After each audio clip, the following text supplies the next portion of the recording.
I just finished my first successful webinar and I want to share my thoughts with you about it. It's coming right up.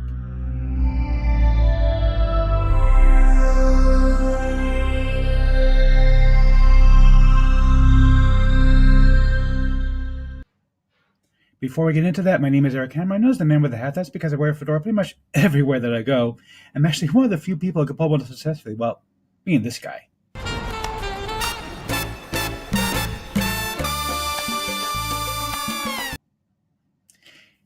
Now, if you are new to the channel, what I do here is two things. I review software and info to make money online niche, basically because I want to make sure that you don't end up buying a bunch of crap. What a load of crappy crap. Bye, boy.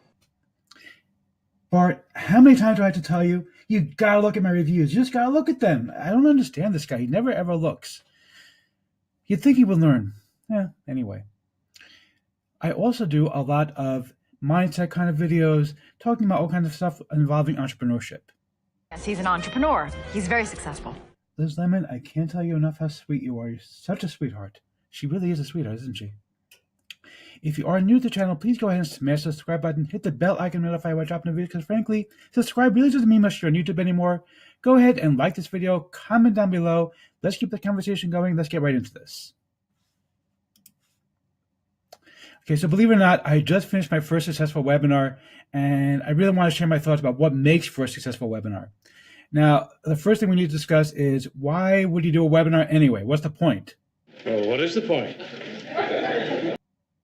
I'm getting to it. Relax. Jeez. Some people are so uptight. The point, ultimately, is to sell a high-ticket offer. It's something that people will consider worthwhile to own. So the first ingredient, of course, in a quality webinar as well, you gotta have something that's worth buying. Something that really, really is like an insane value. Now, as someone who's attended a lot of webinars, I know there's a lot of fluff that goes into these things. And so I did something a little bit different from what a lot of people do. And I really wanted to seriously over-deliver, even with the free training. I'm going to leave a link below to see the offer that I made people, and I think we're going to have the replay available there as well. I'm going to go ahead and drop that down below. But basically what I did was, in order to make this offer incredible, I thought to myself, what would make me want to buy it? And then I doubled it. Double? Yes, double. I take these things seriously. Now, of course, there are two other important factors to consider when you're trying to make a good webinar.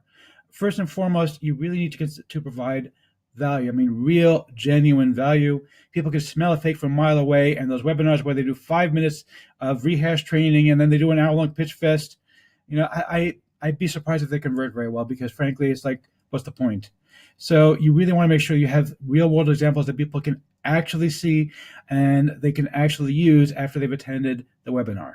So, is that worth something to you? Scotty, I do think it's very worthwhile, actually. Now, finally, in order to have a good webinar, you need a good hook, kind of an origin story, if you will, something that tells people why they should care about what you have to say in the first place. I love an origin story. Exactly, that's why I do them. Now, I did this by showing my failures. I basically said, okay, here's websites. You can see what I spent money on. I've done what somebody suggested to me to do, and it just didn't work.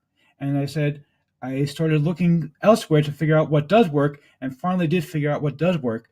And that's what I basically shared with people. I said, okay, I want to show people a genuine story, something that really, really will resonate for them.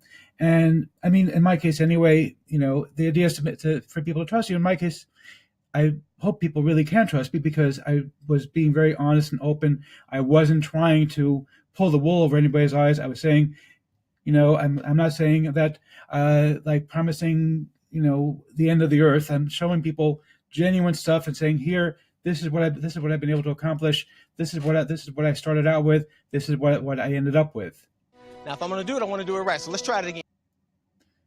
That's my thoughts exactly. That's exactly why I did this. You want to be genuine. Always got to be genuine. Always got to do the job right.